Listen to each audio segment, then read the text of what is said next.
Hello viewers, అందరూ ఎలా ఉన్నారు? ఈరోజు వీడియోలో సింపుల్‌గా ఎగ్ పులుసు ఎలా చేసుకోవాలో చూసేద్దాం. ఈ ఎగ్ పులుసు చాలామంది చాలా రకాలుగా చేస్తారండి. నేను ఈరోజు చింతపండు పులుసు చేస్తున్నాను.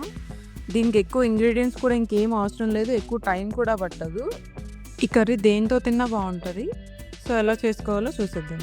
కడాయిలో నేను ఒక హాఫ్ కప్ ఆయిల్ తీసుకున్నానండి. ఇది పులుసు కర్రీ కదా! ఆయిల్ ఎక్కువే పడతది.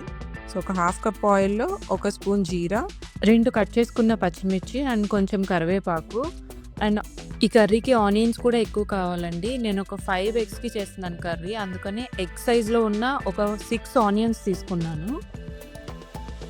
ఇంకా ఆనియన్స్‌కి సరిపడా సాల్ట్ కూడా నేను ఇప్పుడే వేసేసుకొని సిమ్‌లో మగ్గించుకోవాలండి. ఈ ఆనియన్స్ బాగా వేగాలి. అంటే ఒక 10-15 మినిట్స్. ఇంకా లో ఫ్లేమ్‌లో మూత పెట్టుకొని ప్రతి 5 మినిట్స్‌కి ఒకసారి కలుపుకుంటూ ఉండాలండి. ఈ కర్రీకి ఉల్లిపాయలు మగ్గడమే కొంచెం టైం తీసుకుంటదండి. మిగతా అంతా సింపులే.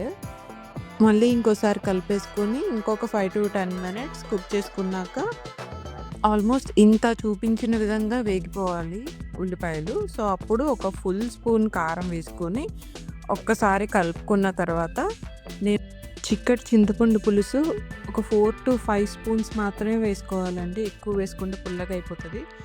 ఇంకా మూత పెట్టుకొని పులుసులో ఉల్లిపాయలు మగ్గుతుండగా మనం ఒక లవంగం, 1 ఇంచ్ చెక్క స్మూత్ పౌడర్‌లా దంచుకొని పులుసులో వేసుకోవాలండి. ఇంక 1 గ్లాస్ వాటర్ పోసుకొని ఇంక మొత్తం కలిసేలాగా ఒకసారి కలుపుకొని ఒక 5 మినిట్స్ పులుసు కొంచెం దగ్గరకయ్యే వరకు మనం సిమ్‌లో కొంచెం మూత పెట్టి మగ్గించుకోవాలి. ఇంక పులుసయితే అయిపోయిందండి. ఇప్పుడు బాయిల్ చేసుకున్న ఎగ్స్ ఘాటులు పెట్టేసుకొని ఇంక పులుసులో వేసుకోవాలి. నేనైతే ఎగ్స్ ఫ్రై చేసుకోలేదండి. అలా బాయిల్డ్ డైరెక్ట్‌గా వేసేసుకున్నాను నాట్లు పెట్టుకొని. కొంతమంది ఫ్రై చేసిన ఎగ్స్ ఇష్టపడతారు. మీరు అలా కూడా యాడ్ చేసుకోవచ్చు దీనిలో బావుంటది. ఇంకా ఎగ్స్ వేసుకున్నాక 2-3 మినిట్స్ బాయిల్ చేసుకొని ఇంకా స్టవ్ ఆఫ్ చేసుకొని సర్వ్ చేసుకోవడమేనండి. అంతే మన ఎగ్ కర్రీ రెడీ.